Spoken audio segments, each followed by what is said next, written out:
Welcome, everyone, to another edition of Deconversion Stories. And today I am chatting with my friend Nate here, who I'm not sure if you guys have seen. You've been on the Tart Show. You've been on a couple other ones, too. Tart, the Empathetic Atheist. I co-hosted that before. And I think that we've been trying to keep it open for other co-hosting. Right. So, yeah. Awesome, dude. Well, just so you guys know, we're a little bit late, obviously, as you can probably tell. It was my fault, really. I kind of got the whole time zone thing all fucked up in my head and somehow added an hour for Nate. So we figured that he figured he still had some time left. And here I was sitting here fucking. I was lounging, man. I'm like, man, I'm early to something, man. I'm good, you know? And then I get that message from you. I'm like, man, what? The first time I'm going to be early to something and on time and all set up. And of course, it has to try to throw me for a loop. But that's my life, man. That's my life. I got too many kids. Nothing is playing when you have that many kids, man. So. Okay. The only issue we're going to have tonight, guys, is if I got to keep quiet when Nate's talking because it seems to cut him right out every time I talk. So. Basically, Nate, what I do here is I talk to people about their journeys away from whatever belief system they were once a part of. And we're going to talk a little bit about music, too, because I want to kind of push your the record thing that you did. On Spotify, I found it. Oh, really? Yes. Wow. Spotify and Apple Music. And I got links to all that shit down below, by the way. And that's a story in itself. So, all right. There you go. Or my deconversion. So you did what? If it's what I'm thinking that you found, that was previous to my deconversion that I threw that together. Was it just one song? Yeah, I think so. Let Me Be With You or something like that. Yeah. So I actually wrote it kind of as a secular song, but to get it into where it would get promoted that way, I had to change a couple things, especially at the end. And utilized some folks that were in the church with me. They were putting some kind of album stuff together. And I had never done any recording. It's completely raw. It was me and one other guy. We threw the crap together and out popped the one. I have one single out there that nobody knows about but you. And you're unveiling it to the world today. Well, I do what I can, man. I'm not a musician by any means. I'm more of the writer of the lyrics and stuff like that. So I do. When they ask me to do something, I'm like, okay, I'll do my best. And some guy way overproduced it and thing. So yeah, if people look that up, they'll find it and they'll be like, man, that doesn't seem like something Nate would do. But hey, if it's out there, just like politics, man. If I'm out there, you're gonna dig up all the dirt, man. So I'm putting myself out there like that. That's what I do, man. I dig up the dirt. All right, so Nate, why don't you kind of take us back to the days of being a believer? Like kind of go back as far as you can remember, like you're back in church or whatever it was, and those dominoes once they started falling, that kind of led you away from that into becoming more of an activist as an atheist today. So the best way to kind of start describing things is for those that know the Tart Show, they probably know who Oz is. And actually Oz and I have very parallel stories, excuse me, in our deconversion process. We both grew up in the Christian church. I grew up more Assemblies of God. His mom was like a head of the choir or the church music department or whatever you want to say. And so I grew up in the church. My mom's a devout Christian still to this day. My dad never really went. And so it was kind of like a weird dynamic where mom was always taking me to church. Dad would stay home. And I never really questioned anything. I mean, as a kid, you kind of just do what mom and dad tell you to do. And dad never told her to, Dad never told her to not take me. And he probably saw Sunday mornings as like a nice, chill, relaxed time because he's got nobody at the house. He was preparing for football or whatever he wanted to do that day. And so she would take me. And so I grew up in the church, all the normal stuff you would probably hear about, like go to Sunday school, color the Noah's Ark, and all the fun stories. You can color them up. Obviously progressed into like the youth group and that kind of stuff. So that continued with me for a while. So I always had that indoctrination side to me where wasn't a lot of critical thinking that was going on. Even through like college, I mean, I would do my own thing and backslide or whatever you want to call it. But then I'd always find myself back in a church somewhere. My wife at the time, who's now my ex-wife, we met through folks with the church. And that's actually kind of in turn how I know Oz, because my ex-wife and his ex-wife were best friends in high school. So I met Oz like 20-something years ago when we first got married, started having kids at the same time, all that kind of stuff. And so, so made it through college, got married, started having kids, still would go to church. Probably about 7 to 8 years ago, I was at a church, and it was one of those non-denominational, we're kind of the cool group, you know. A lot of people that are into different types of music, not just Christian music. It could be secular. And this is the group that we were talking about that I ended up making that wonderful single. Yeah, so I'd do things with the church. I'd try work to be helpful, and if somebody needed something there, I'd try to be there for them. And they kind of pushed that mantra. And while I was there, I had a flood in my house. And this is going to sound, at first, it sounds really, I'm trying to put the word together. Not petty, but kind of like that feeling. So they push this vibe or this mantra out that we're there for everybody, no matter what. There'll always be somebody there. Have this flood in my house, and nobody shows up. Very few calls. So I'm putting my whole basement back together that was half finished, pretty much on my own. I had one gentleman that went out of his way and came and helped me for like 2 or 3 hours.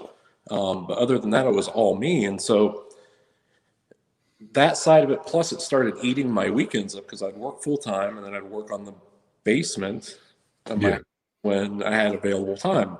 So stopped going to church in lieu of trying to fix the house up. And it just started to get me thinking, like, if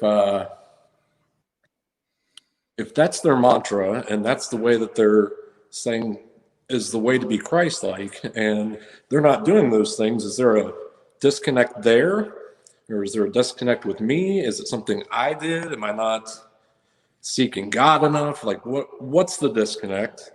And it just made me start thinking about everything kind of back through my life. So it was petty at first, but looking back on it, if I didn't have that incident happen, maybe I wouldn't have thought as critically about things, and it might not have taken me back to where I was kind of asking those questions about, like, the times where I prayed or did whatever and didn't hear an answer, or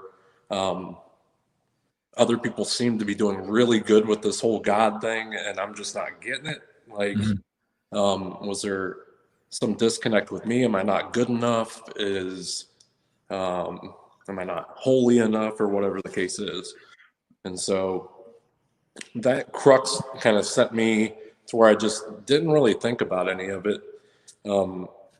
Didn't really know if it was real or not. Didn't really have thoughts about it. I just kind of separated my stuff. Separated myself from all the church activities. Started kind of separating myself from those people. And so from that point, fast forward maybe like 2 or 3 more years, I kind of just lived my life the best way I knew how to, as a good person, try to do the best I could with everything, with no real direction on any of it, just trying to be good human to other humans. And Sure. then maybe about 7 to 12 months ago, I started talking more with Austin because I saw he was starting to be kind of more outgoing about the way he was feeling about all this stuff. And he was doing stuff on Facebook and kind of trying to find his way and how he could help others that were going through similar scenarios that we were indoctrinated or had religious trauma or whatever the case was. So kind of talked with him here or there for maybe 3 or 4 months, and it started really developing kind of my critical thinking and looking back on things, reading, because I'd read the Bible probably 15 or 20 times at this point. I mean, I was even a counselor at a youth camp, and was on the quiz team when I was a teenager, and so I'm pretty versed in the majority of the Bible, and I never read it without the God goggles. And so when you're reading it that way, you just kind of take it the way that it's kind of handed to you from either your parents or whoever Sure. indoctrinated you. And so, and it wasn't, I don't have any hard feelings against my mom. I think she was trying to do the best thing she thought she could. She's probably been indoctrinated too. So That's exactly what I was going to say, is they learn from whoever brought them into it, and they just pass that along to the next generation, right? yeah. And so again, my mom is actually one of the sweetest people I've ever met. I could do without every once in a while hey, I have this devotional, still trying to throw stuff in there. And I haven't come out to her and been like, look, I don't believe in any of this bull crap anymore.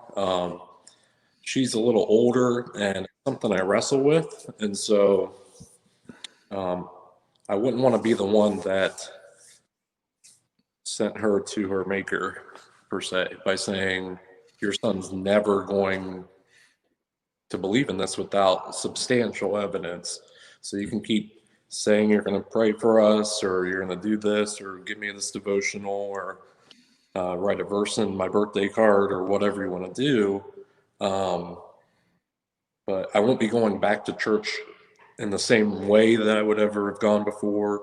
I'm not going to view things the same way as you brought me up. And so with how devout she is, I feel like it would be devastating to her for me to just blatantly be like, look, Mom, you can throw all that shit in the river, essentially. And so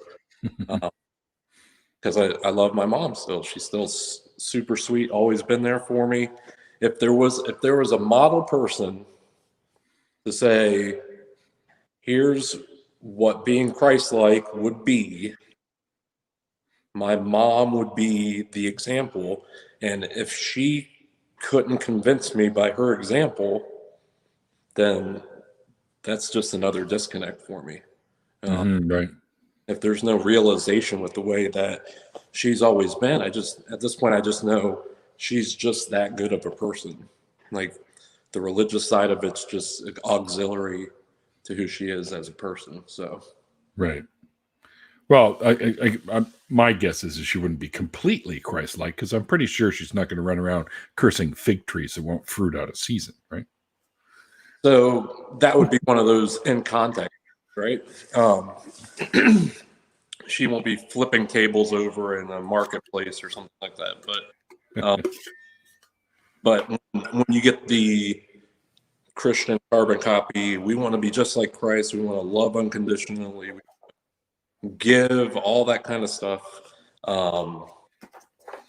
He's a model of it. And so to have that example on top of the indoctrination, and for me to still find my way where I could critically think and kind of move forward out of that, for lack of a better word, was kind of a miracle, I guess.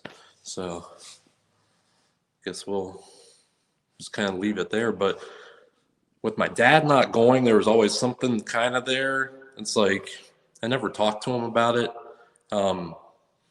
Before I was of age to where I'd have deeper discussions like that, he passed away, and so never really had that chance. But Um, yeah, at the end of the day, my brother and sister, I think, still have some of that indoctrination on them. I don't know that they've really went through and kind of cross-section reading the Bible without the indoctrinated side of things.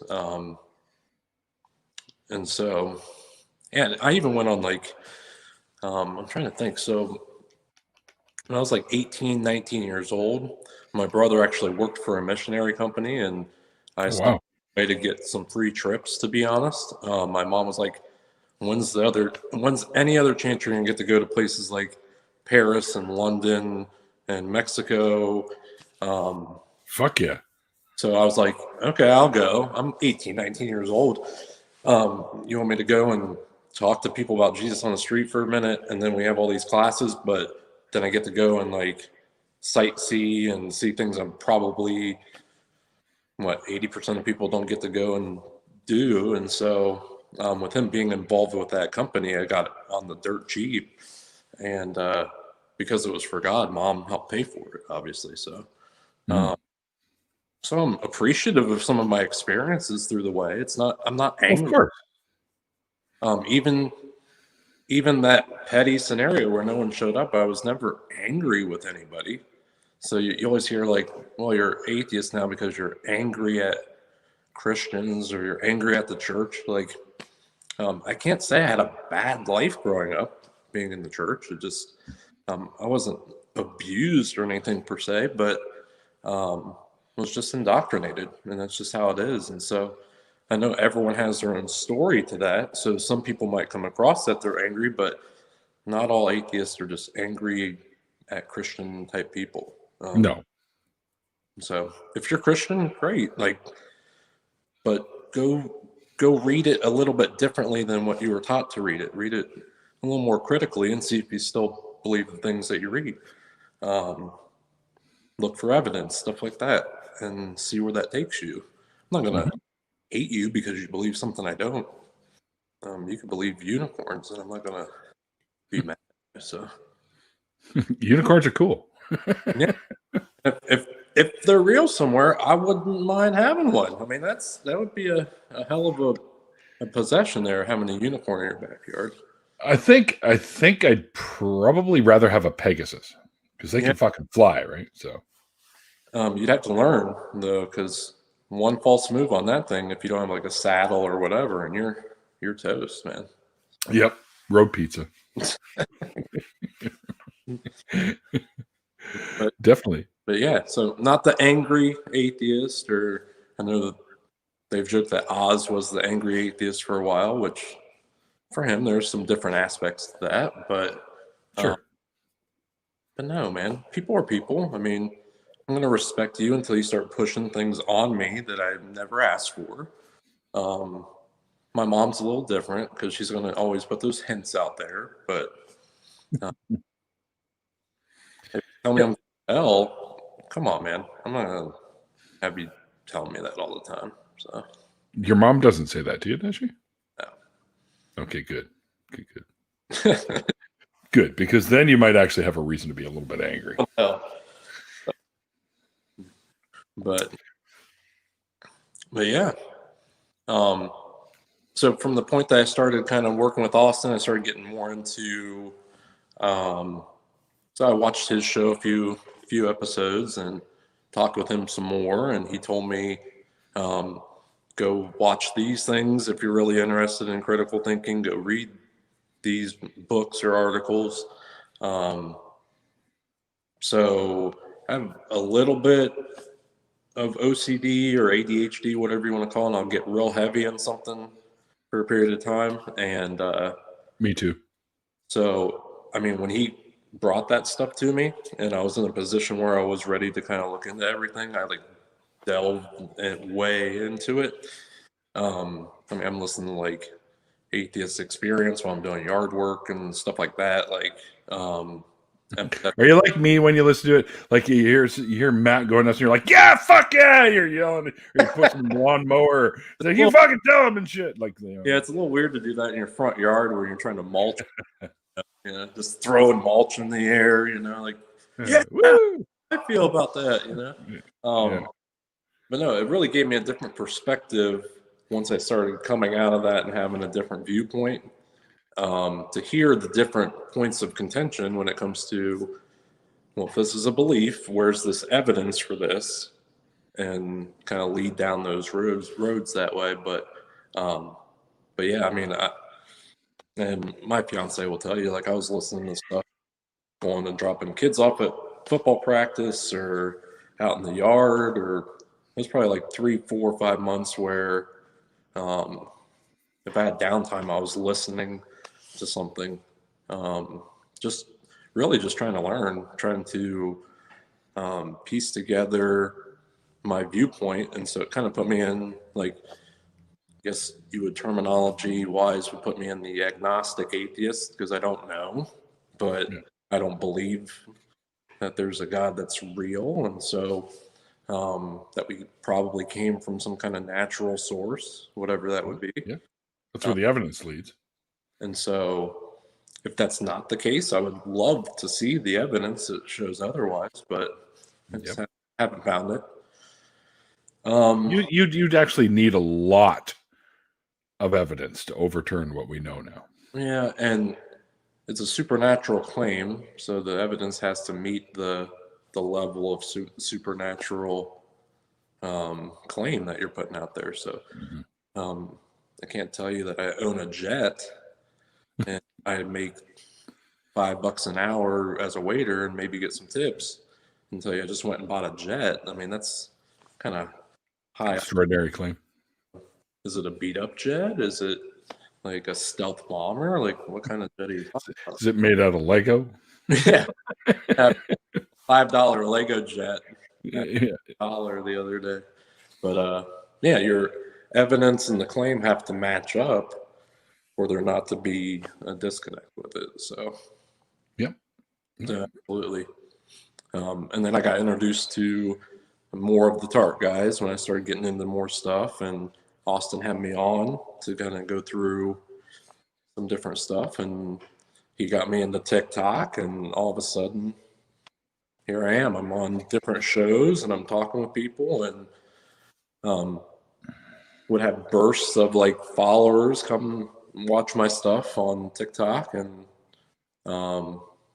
somehow I beat Austin to 1,000, and he said it. I mean, he actually said he thought the second coming of Christ was going to come before he hit 1,000 on TikTok. So that's how long he thought it was taking him. So is he there yet? Oh yeah, he finally cleared it, like, I want to say it was like 2 or 3 weeks ago, and then he started picking up some more traction with some of his stuff. All the algorithms and stuff, I don't know if anyone really understands them, but Yeah. but I've always had a personality type that led me to be not necessarily like a performer, but like an entertainer or someone that can be engaging with people. And so I've always kind of had that as something that would probably end up being right in my wheelhouse, where I work to help other people on a entertaining style stage. And I was actually just talking with another kind of big YouTuber, or not YouTuber, a TikToker, and kind of explained to him if I could model where I took stuff, it would kind of be in that like Ricky Gervais or Seth MacFarlane mold, where there's a lot of comedy with what they do, but then they're really outspoken about things against religious trauma and why this isn't realistic, and kind of show that you don't have to be this angry, taboo person to talk to and see if there's actually truth to what you're believing in. Because when you're a Christian and you're indoctrinated, if you talk to a Muslim about what they believe in, or a Buddhist or atheist, that's all taboo. Like, don't talk to them. They're not going to give you anything that's from God or whatever the case is. And that side of it kind of turned me off a little bit too. So I'd rather not be prejudiced of people before I get to know them. So Sure, for sure. But I think one of the biggest points that I always make when I talk about the difference between like science and religion is science is willing to make the changes when they're discovered, whereas religion, you're not allowed to do that. This is the final word, and you can't alter anything. Right. And that's dogmatic, right? So, and science is the opposite of dogmatic. It wants to know where it's gone wrong so that it can amend it. Well, and the other thing with science or people that do critical thinking, even if your idea doesn't match with what you initially thought, if it's the right thing, they validate that that's the right thing, even though they don't like what that answer is. And so they peer review it, and they peer review it with people that want it to be the other thing to try to disprove that item. And if that stuff doesn't work, then they validate it as the truth, or the evidence is proving this. And even people that don't want it to be true tell you it's true. And they might say, I don't like that that's true, but yeah, that's accurate. Where religion, like you said, it's one way or it's not that way. And so, and then you get all the jumbled mess of scriptures out of context and people doing what they want with what they want with the Bible. So, yeah, I've always liked that line. If you take the Bible and you take all the science books and you just destroyed all of it, science books are going to come back the exact same way, or the Bible could be completely and utterly different because it's man-made and it's something that was generated over the course of time from different sources.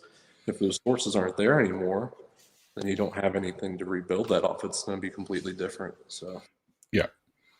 I heard that put in a different context. I heard that put like if we wipe the planet clean of all humans and all everything, and then a new species grew, all the science would come back just the way it was, and then there'd be completely new and different religions. Yeah, as long as they had the same intelligence level we did. Well, you would. I mean, let's suppose that that's what happened, right? Right. Yep. I mean, when you think about it, how many religions have there been all throughout human history? Tons of them. I don't think people would believe you if you told you the actual, like if we had the actual number. I don't think people would really believe it. I don't think I would believe it. Dude, there's somewhere between 2,400 and 2,600 religions being practiced right now. Right. So take that over the course of however long we've been around at any given point. A couple 100,000 years, anyways. Even if you cross-section that over like 200 or 300 years in sections, I mean, you're going to get to a point where you're in the tens, if not hundreds of thousands. And so that's a lot of religions. Yep. But it's the overall question that we eventually all want to know. Why are we here? What are we doing here? What's all that stuff? And the majority of people fall in the God of the gaps mentality with it and think that it is the most practical for them, and or they grew up being told that that's the way that everything works. So it's natural for someone to believe in something that their parents are telling them is true all the time. Yep, of course. If I grew up in the Middle East, I'd probably be Muslim or Buddhist or something else. Sure. So. I mean, your parents are your source for knowledge for the first, the beginning stage of your life anyways, right? So you're going to believe them. You have no reason to doubt them. Right. Well, and again, I don't know that the majority of parents try to indoctrinate their children. Like, I'm sure there's some out there that are really heavy-handed with it. But at the end of the day, they all probably feel that it's the best thing for the child. And so they're not doing it necessarily to harm the child. It's just the way they were probably brought up. And so they're mimicking that pattern. And so, again, I have no ill feelings about any of that type of stuff. So, right. It is what it is. And it's been going on for generations. Yep. It's just, I do know that now as they say, the pews are emptying. Every generation, more and more. Either. So, what's that?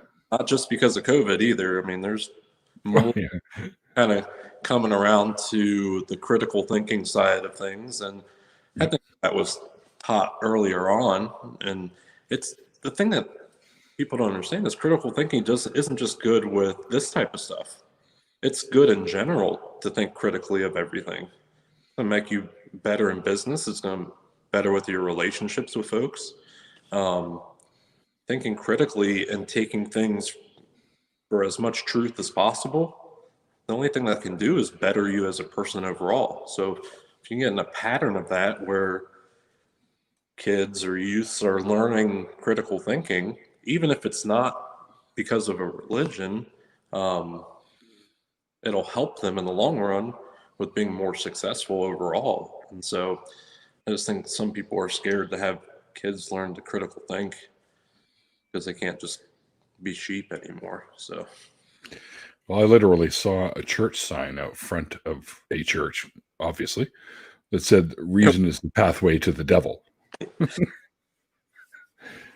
Which I think is yeah, kind of silly. You sure that wasn't like outside of a McDonald's or something? No, there's no like Fry Guys or Hamburger or anything here. The Grimace or whatever his name was. Well, I guess Hamburglar, wasn't it? It was a Hamburglar. There's Grimace. They also had the Captain dude, the fillet of fish guy, and they had all kinds of characters back in the day. That Big Mac, who was the policeman. They had Mayor McCheese. Man, then they had that fucking scientist dude. I don't know what the hell he was supposed to be, but we need to be careful. We're going to date ourselves here. I know, right? Gray hair, but man, we're putting that nobody remembers. And they're gonna. When I grew up, there was the McDonald's in my city was on Number 3 Road in Richmond. It was the very, very first one in Canada. And they had a playground out front that you mentioned, Grimace. And it was this giant Grimace-shaped thing with bars that you could go inside and rock this fucking thing. Like, how dangerous is that shit? Well, I mean, back in the day, you didn't wear a helmet when you rode a bike. You didn't have some cars didn't have seatbelts in the back seat. Like, it was really survival of the fittest for us back in the day. So if you made it to 30, 40, 50 years old, you really did something. Safety standards there were. Shit, I'm 54 now. So we did it, man. We did it. Everything from this is just cream for us, man. Actually, my friend Dave, who's in the chat, known as Simply Secular, he'll remember this too. Back in the day, Dave, I'm sure you remember this. The bumper skiing. When it snowed, we'd hook onto the back of cars and be pulled down the fucking street with those suckers. Yeah, with skis or sleds or tubes or whatever, and then someone just my shoes stop and you just run into the car or whatever it is. One of the kids in the neighborhood lost his 2 front teeth from doing that because he was on the back of a truck and the truck bumper was made of metal. And he wasn't paying attention. He's laughing and looking sideways. And all of a sudden, everything stopped, and he jerks his head forward and smack right into the back and knocked him right. Man, those are Yep, drinking from the garden hose. Yeah. I hooked up my garden hose here at the house. I hooked it up to my keg so I could still drink from the garden hose. That's an excellent idea. But it would be beer now. Yeah. Tap it right out, right? I mean, who needs the beer bong? You got the whole hose connected to it. So. Yeah, just turn the little thing on like a tap at home and just start drinking beer out of the hose. Yeah, I might have to get me one of those. I think you can get them with the actual hoses with the thing on them. Well, that's too easy. We got to go old school with it. You know? Exactly. Have it feel normal to us again, drinking out of the hose. Put your thumb over the end and let it go and foam it up, man. Then over, you spray him with the beer, and he's like, "Oh, I didn't know it was beer. Let me get over there." Yeah. Yeah. Then they're all chasing you just to hose them down. Yeah. Carry the keg around the neighborhood. Hey, it's that crazy guy from down the street who carries the keg with a hose. Well, he's super famous around here. Everyone knows him.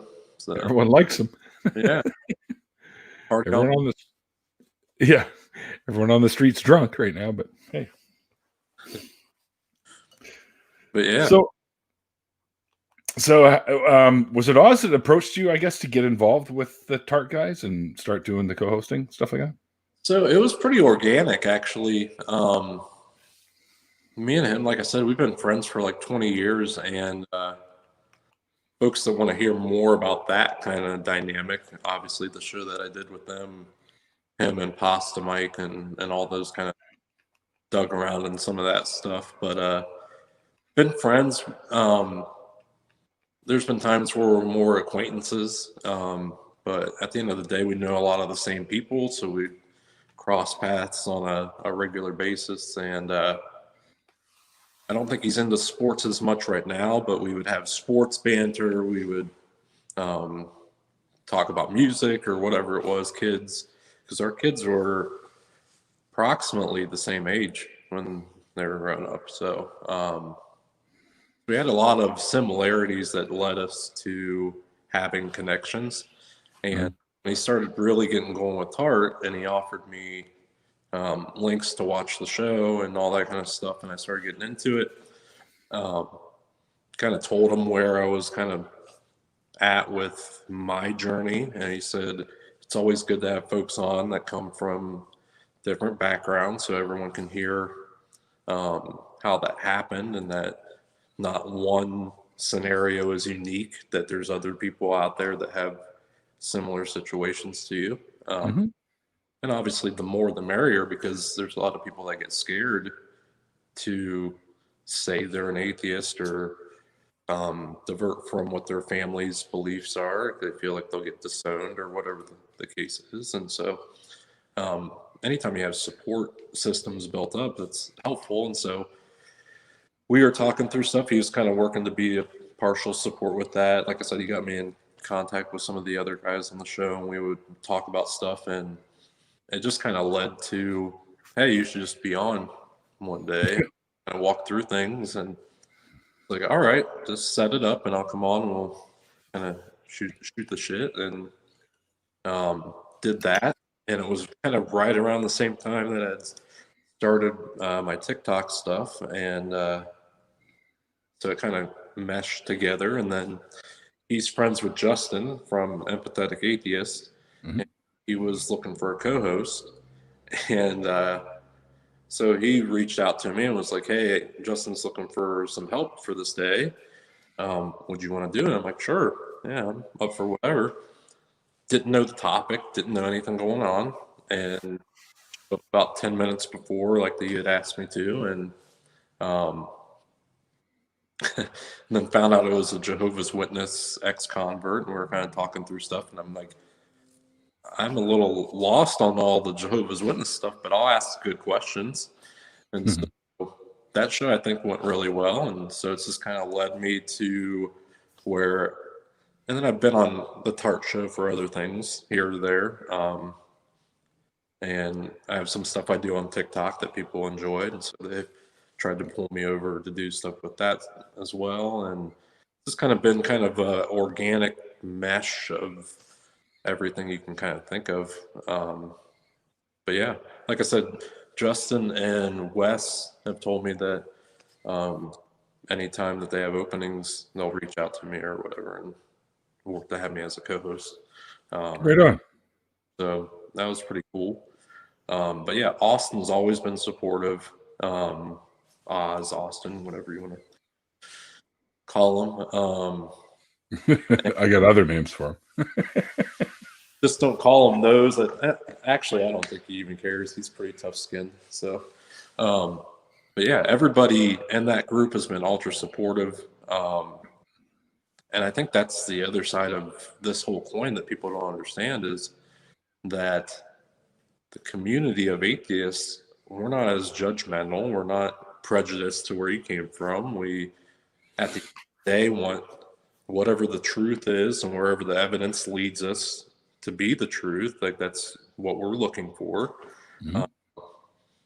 Now, the aspects of religion that harm people or cause problems, like we're absolutely against those things because it's the overall.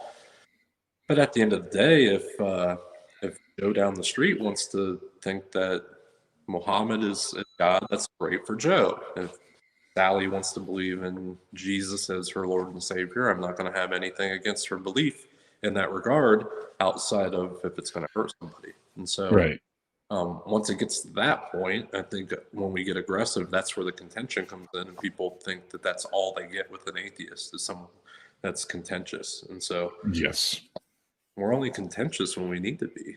We're that's what I keep telling them. pretty fun-loving people, and to be honest, we don't have any fear of hell. So I mean, Nope. if you're somebody to party or hang out with that's not going to have any restrictions on that kind of stuff, then you know where to find us, man. We're right here waiting. So Exactly. Yeah. Well, of course we don't have a fear of hell. We don't believe that the shit's real. I mean, there's even I've even spoken to a pastor of some kind who knows, because he talks about the days of the with the Council of Nicaea and stuff like that, where they decided to come up with the entire concept of hell and add it to the scriptures. I wonder why they would do something like that. The easiest way to control the masses is through a form of fear, and if you can do that, yeah, matters of the heart like that. You build emotional ties that have a backing with fear.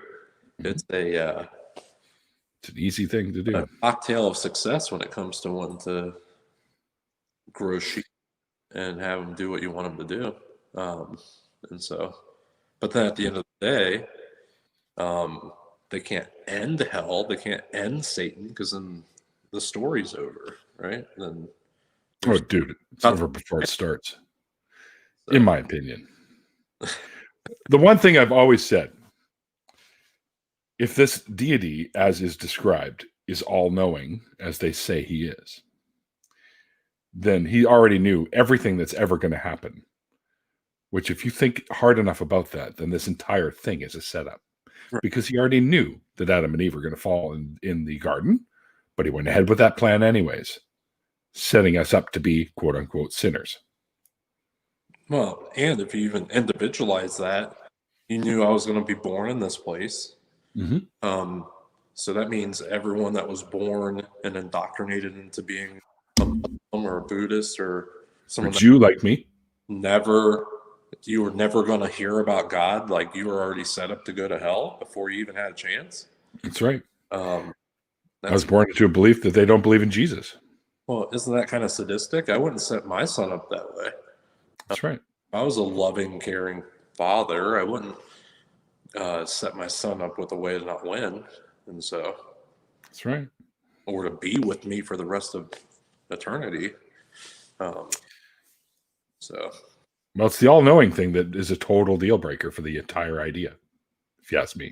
That, and then you just add the all-powerful thing into it as well. I mean, it's like, so he can do whatever he wants, and he knows everything that's going to happen, but then there's still all these things that happen that don't make any sense as to why that he allows.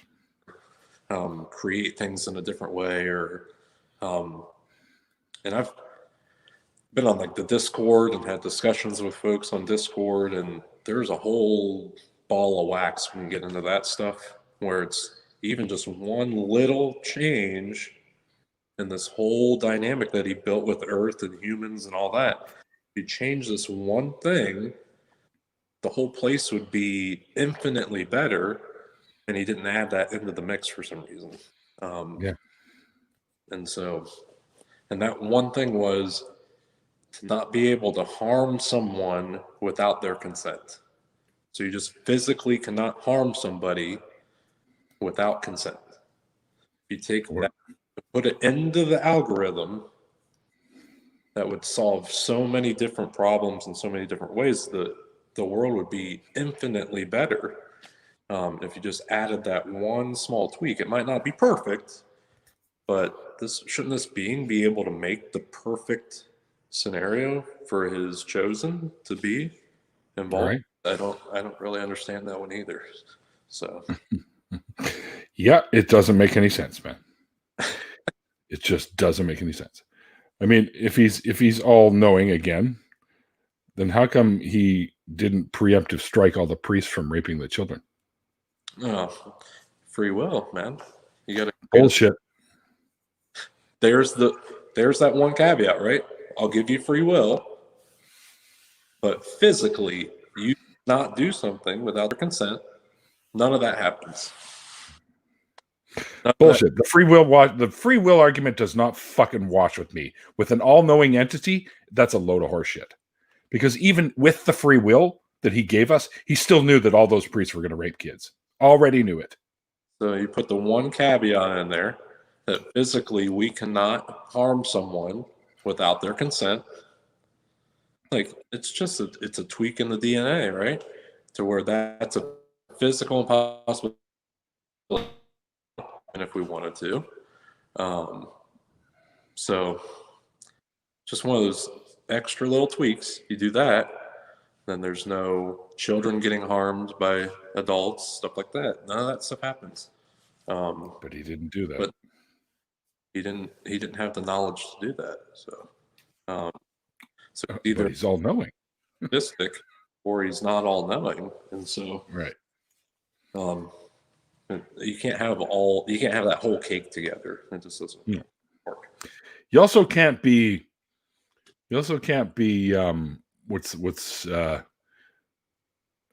all loving and infinitely just as well. Oh, that's the grace and just conversation. Yeah, you can't be just and still be full of justice. Yeah, it doesn't work that way. Nope. So it's contradictory. It's just a couple of the many that I've learned about over the last, like I said, probably mainly 12 to 14 months or so. And then anytime you go back and read through some of the stuff that you had thought was real at first, like, to be honest, I don't get mad at them. I get more mad at myself that I just didn't recognize some of this stuff ahead of time. Like, sure. How did I not recognize that this is terrible? Like, the stuff in here that would make no sense to correlate with a God that's loving or all-knowing or all-powerful or any of that stuff. So, right. Yeah, I don't know how you come to terms with something like that. I totally get what you mean. That you'd be angry at yourself for not catching that. And it is what it is. I'm glad I'm where I'm at now.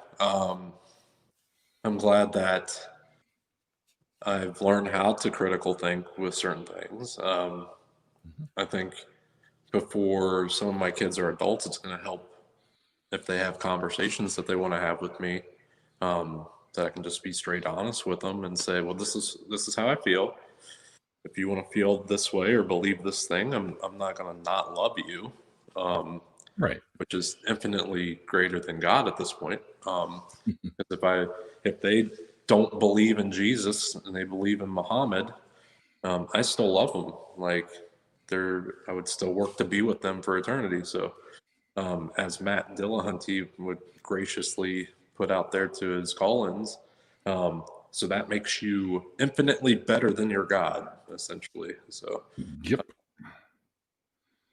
So again, it's just kind of one of those things. Critical thinking, I've learned that it's super important, especially in that like teenage time frame for kids to learn, so that they can make decisions wisely for themselves. They don't have to lean on somebody else's research to figure out what they believe in or how a process should work for them or whatever the case is. They can kind of piece that stuff together on their own, and then if they want direction, they can ask me, and I'll be straight honest with them with how I feel about stuff. So I'm not going to push anything on them. It's not what to believe; it's how to think through stuff. Or I'm not going to tell you this is what you need to think, or this is how you need to be, or whatever. Now, if they're again harming somebody else, I'm going to speak up. But if they're contributing members of society on a large basis where they're doing more good than harm, I'll be happy that they made it to that point. And then we'll discuss that if it ever would show up. So, but yeah, there's a couple people on TikTok. One's his name's Joe, and he's a real proponent of getting critical thinking into the school system. Because he feels like it's one of the best ways for us to, especially here, like here in Canada, but for here in America, for us to start digging out of some of this stuff is to have ability for our kids to start critically thinking, making smarter decisions through education of things. That way, these prejudice type mentalities can start like stirring away from a massive front that we've got here in America, where people treat people the right way. And so, but yeah, because honestly, in 40 years, they're going to be the ones running the whole thing. So, Yep, that's right. So best be priming them properly for that responsibility. yeah, absolutely. I mean, 30 years ago, I wasn't someone that could speak to this stuff, and now I'm here, and so the same thing's going to happen for them. As long as there's no alien abductions or mass extinctions or something. But that's the usual trend, I think, is every 40 to 60 years, the whole population shifts over. So yeah, tends to be. we have to be smart and diligent with the younger folks. So, do you actually think that alien abductions have happened? nah, who knows, man? I don't. Again, that's all anecdotal. I mean, you get testimony from people that say it was real. There's also evidence that some of that stuff could be hallucinations. Oh yeah, lots of that actually. Sleep paralysis was one of the main things. At the end of the day, I don't know that there's anybody that really knows if there's other intelligent beings in other universes, but it would be silly to instantly poo-poo that as an idea. Nobody's doing that, I don't think. Actually, I think the multiverse theory or hypothesis, not quite a theory, is there, and it's pretty strong. There's a lot of cosmologists and stuff that think that that's a very likely scenario. I like when it gets turned where, oh, that proves a God. It's like, okay. I don't know where that correlation really falls. Is there one for every universe, or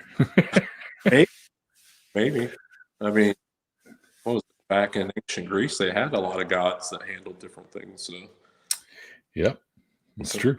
Maybe that is the right route, is to look at things on an individual basis, one for wind and one for rain and all that kind of stuff. So, yeah. Saul, you just recently joined all of us there on TikTok. I did, yeah. I haven't done anything yet, but I do plan on popping at least a couple videos a week on there. Just a little quick nuggets of wisdom, I'm going to call it, or something like that. So. Wow. Yeah, I'm looking forward to that. It should be fun. Shannon Q got involved. She's having a good time with it. So, but yeah, there's a lot of good information, actually, if you know where to pick and choose where you're looking for the right stuff. And then there's obviously tons of entertainment stuff that happens on there. So, and I figure if you take it that way, that the majority of it is choice nugs. Top nugs. If you take TikTok for what it is, and you know that the majority of it's going to be entertainment value, and then you're information in there too, that's good, and you go and research that stuff. It's a good time. You can get sucked in pretty quick if you're not careful. Yeah, I've heard. It's very very slippery slope to go from occasional user to an avid user to an obsessed user. That's for sure. So yeah, dank nuggies with Neil. There you go. One of those backstage, and I missed it because of the technical problems. On that, Mikey is backstage, but you can't hear him, right? So he that's why he's interacting with the chat, right? Right. Well, I was just saying, you said dank nugs with Neil. I thought maybe I missed something with all the technical stuff. Oh no, I got the dank nugs. Don't worry. They're in here. Hey. Yeah, this is see, I bought this thing. It's a beer cozy, but it's like they hit you with it can keep your drink, we'll say, cold for 4 hours. I'm like, Who takes 4 hours to drink a fucking beer? They're nursing the hell out of that, aren't they? Yeah. But it came with this little guy inside of it, right? This little package. And I was like, oh, look, it's already got a can. But you pop the top off and Oh, it's like the Jurassic Park embryo case, man. exactly. Yeah. Except these aren't embryos. Yeah. These are the green eggs. Yeah. Remember us atheists, we eat those all ahead of time. So That's right. That's right. We're very very used to eating of babies. I don't know where that even came from, but Neil, put your nuggets away. All right. Sorry, Dave. Oh no. We haven't even made it to the after show yet, and we're starting to get comments like that. Well, don't worry. It's almost time. We got a couple of minutes left. So, is there anything at all that you miss about being involved with a religion?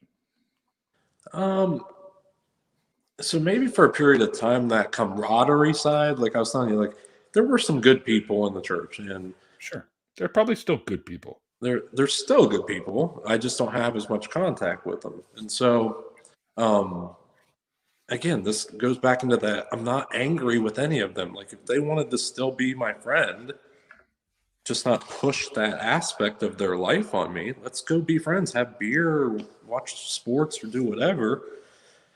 But at the end of the day, that the whole dynamic of them being in that religion still kind of has that, like, well, he left the church, he's a backslider or whatever, you shouldn't really be in cohorts with him.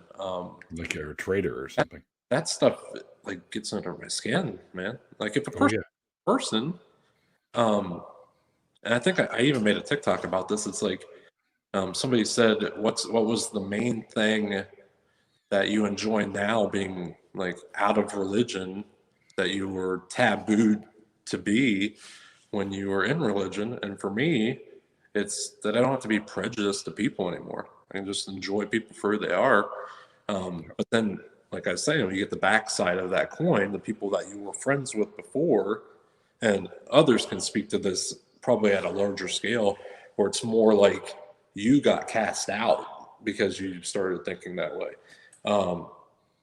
Where families got broken up and stuff over it. I know Oz has stories like that. And so you get both sides of that coin. I still think if I called some of those people up and was like, hey, are you going to do this or that? They'd say, yeah. I've had kind of acquaintance style connections with some of those people. And again, that shows me like the real heart of that person, that they're willing to step out of that bubble that they got put in and still work to try to be nice and friendly with people and be friends to people that don't believe the same way they do. And so if people could be that way, even in the bubble to people on the outside, I think a lot of this stuff could get cleaned up a lot. Like, I agree. If you lose that prejudice that thing is taboo or this thing is taboo, because even in the Bible, that stuff wasn't taboo for Jesus, but all of a sudden you put it in a religious form here in America or Canada or wherever, now it's taboo. Like, where did it become taboo? That you can't just be nice to people because they're other humans. It's never really correlated with me. And so... Yeah, me either. I would say that those kind of relations, like, and again, we probably wouldn't do a lot of the same stuff we used to do, but they're still good people. I miss the people. I definitely don't miss like Sunday services and stuff like that. Keeping in, but yeah, at the end of the day, for me, it always comes back to people, and so, and like even that question kind of makes me think back through the years, like, and I'm, like I said, still acquaintances with some.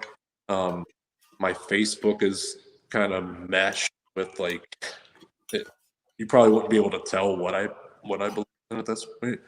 I have tons of Christian friends, tons of atheist friends. But I'm a super accepting person. I'm not going to tell you that you're an idiot if you believe that. I would just kind of graciously say maybe you should look at it this way. or think somebody's an a-hole just because they're a Christian. Like, Well, unless they're acting like one. friends that are Christians. I'm not mad at any of them. I have friends that are Muslim. I have one of my son's better friends his parents are Christian, and he's a great kid. It doesn't mean that you're a bad person. It just means that my thought process is maybe you're a little misdirected in how you start thinking about stuff. And if you still believe it after you do that, that's all well and good, you know?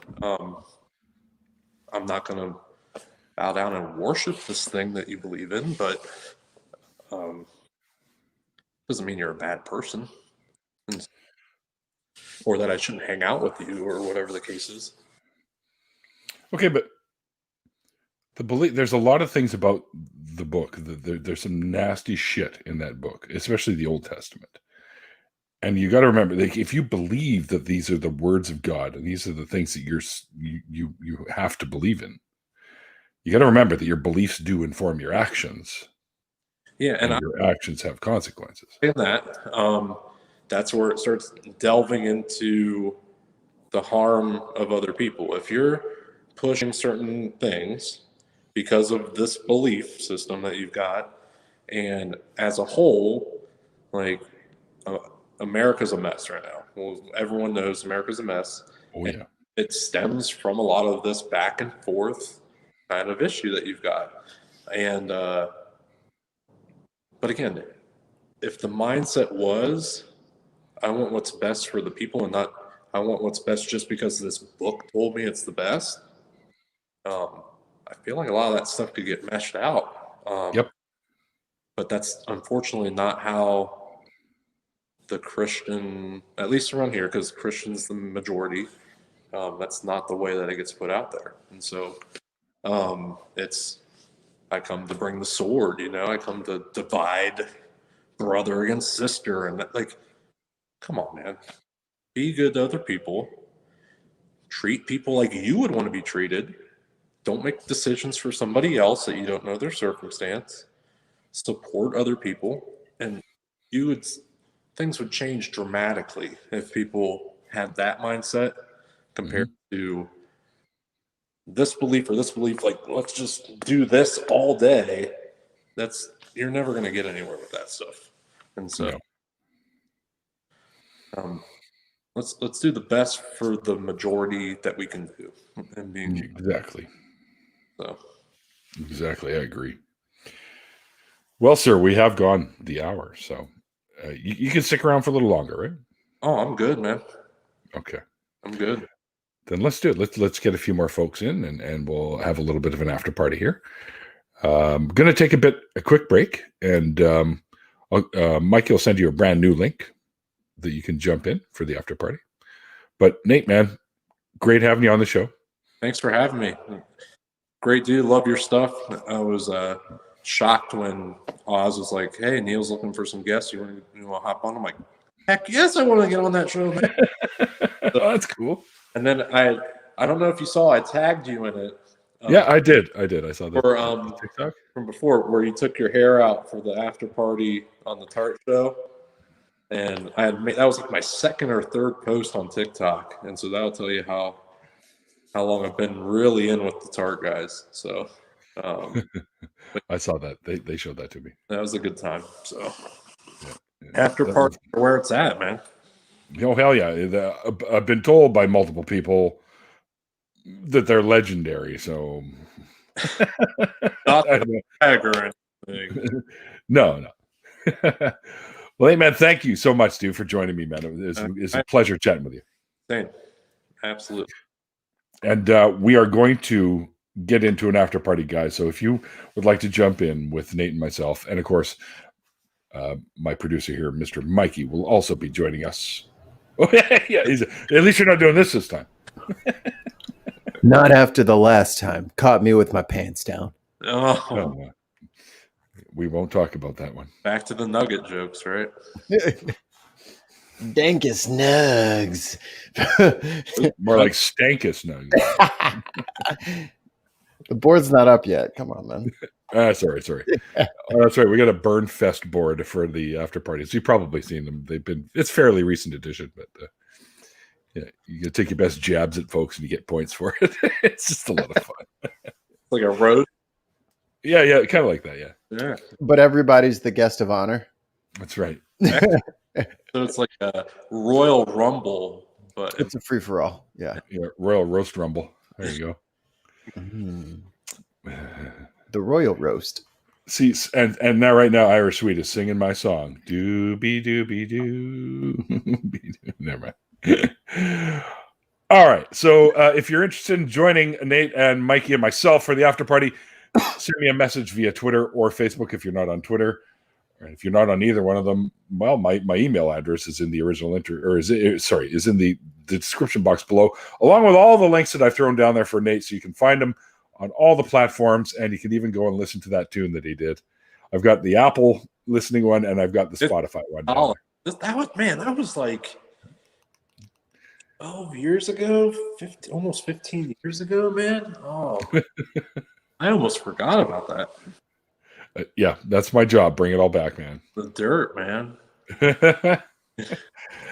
All right. But anyways, guys, as I get to do my little announcements here at the end of the show here, like I always do these days. Thanks to all my wonderful, amazing patrons. Because of you guys, the show keeps improving and getting better. And I get to have like great guests like Nate here on. They actually want to come on the show now because my show actually has some substance and look to it. But that's all him down there. Do you get to pay the other guests? Is that because I didn't get that memo? It's in the mail. It's in the mail. Yes. Standard answer. Checks in the mail. Oh, I'll watch for it. Thanks. You're going to be busy for a while. So anyways, thanks to all my wonderful patrons. And I don't know if you guys have heard this yet, but Randolph Richardson, the president of Canadian Atheists, and myself, the community advocate for Canadian Atheists, are starting up our own call-in show coming up this spring, hopefully, once we get the studio built, which we're working on. It's going to be called True North Talk, and it'll be a call-in show very much like the Truth Wanted's Talk Heathens and Atheist Experiences on the YouTubes there. So go over to that channel and give that channel a sub so that you'll be ready and waiting for those shows as soon as they start rolling. Yes, and don't forget that I am also now a co-host or one of the hosts of the newly relaunched Nonprofits, and Jenna Miu is one of my partners in crimes in the chat over there. She's also one of the hosts as well. And I've had quite a few of them on the show. Recently, we had Cynthia, Jenna, Martin, and myself are all hosts on there. And I've already had Jim on the show, Jim Barrows, who's another one of the hosts. And I keep doing that every fucking time. I keep doing it. The last Saturday of every month, Andy, Seamus, and myself do a little show called Atheists Drinking Out Loud, where we have usually one or two topics that we make fun of, and we have a guest on normally. Nate, you know what? I'm going to talk to Andy about having you in for one of those, because those are a lot of fun if you can throw a couple of beers down with us. Because the whole point of this is we kind of get moderately drunk a little bit during the show. Worse, though, I think. The more good. Oh, that's okay. So we all do. It's a shit show by the end of the 2 hours. I think I'm uniquely qualified to be on there with you guys. I think you are. I think I'll get Andy on. Yeah, there's a bunch of people I want to come on with that show. I'd love to have Jen on too, because she'd be a lot of fun. She owns Cynthia. I know she don't, but she can, Cynthia. She can pour a glass of wine for one fucking show. Cynthia, it would be perfect. That would be like. Oh, Cynthia and her 3 bottles of wine later. We're going to let her recover from her surgery. By the way, guys, Cynthia is doing her surgery where because she used to be quite an overweight lady, and she lost a ton of that off. And she's having the excess skin removed now surgically. So we'll all wish her well and wish her a speedy recovery. I already did so on Facebook. If you follow her on Facebook, go over there and wish her a speedy recovery. All right. All right, everyone. No. We don't want her busting the stitches open, pal. What's wrong with her? All right. So, like I always say at the end of these interviews, guys, before I get out of here, like the late, great Christopher Hitchens once said, it's called faith because it's not knowledge. And we'll see you guys next time.